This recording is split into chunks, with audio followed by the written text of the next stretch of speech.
Görürsünüz necə fısıldayır. Hyundai Sonata 2011-ci il 2 sadə Dodge mühərrik. Maşında olan problem kəskin titrəyiş, sönmə halları.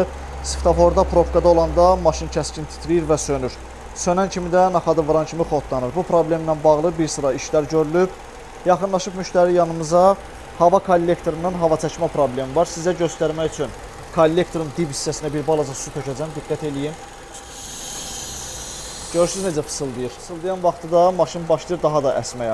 Bu o deməkdir ki, kollektordan əməlli başlı hava çəkir. Bütün görülən işləri sizlərə təqdim eləyəcəm videoda.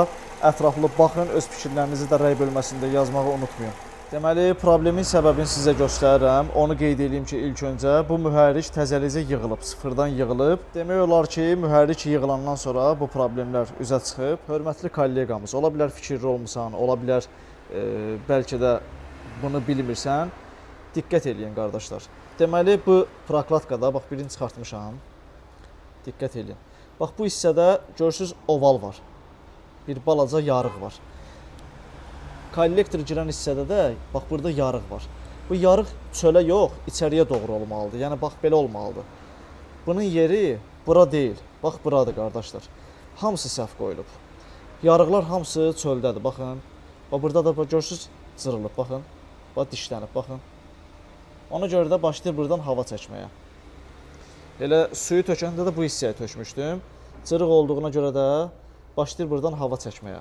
Bu problemə görə müştəri ikinci səfər xərcə düşüb, bizə ödəniş eləyəcək, biz bu problemi aradan qaldıracağıq. Amma bu vaxtında normal qaydada otursaydı, motor yığırsınız. Motor yığılanda bu zaslonka yuyulsaydı, farsumkalar özünüz yumasaz da, bir yuyan ustaya versəz, sveçalar falan, yəni bu şeyləri diqqət eləsəz, müştəri xərci bir dəfə çəkər.